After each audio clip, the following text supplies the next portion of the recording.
All right, so for today's training tip, we're going to look at the overhead squat. This is a super challenging movement because there's a lot of mobility required through our shoulders and our hips, and it's also somewhat technical in terms of how we perform it. So I'm going to show you a couple of reps and then we'll talk about a few key things. This is what the overhead squat is going to look like.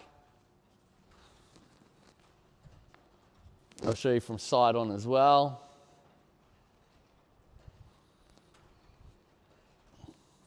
So first thing is that this is a squat like any squat. So our squat stance should be the same as a front squat, a back squat, a thruster.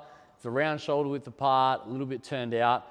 If we're a bit stiff through the ankles, hips, shoulders, it's probably gonna help to go a little bit wider, okay?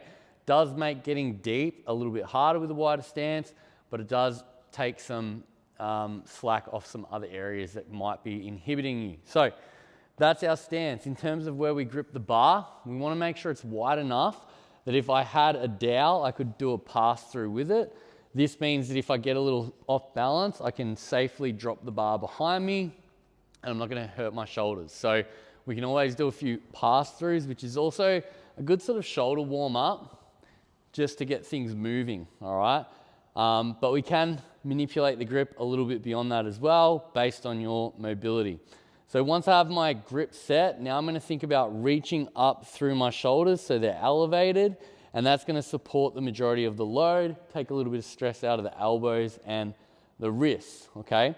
Super important when we perform this that I start by sending my hips back and down as I break my knees.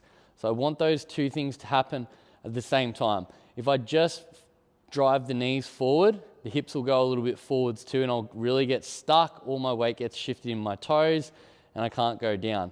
If I just break at the hip, I come too far forwards and it's really hard to keep a strong shoulder position without the bar going really far behind me. So I want those two things to happen at the same time.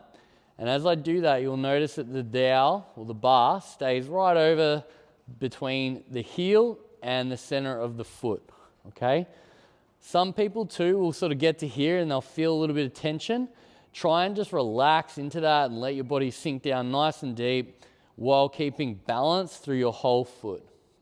So quite a few key points there, all right? But if you can get the setup right, you can find the right grip and you can focus on elevating your shoulders, that will go a long way to having a really solid overhead squat. That's all I got to say about that.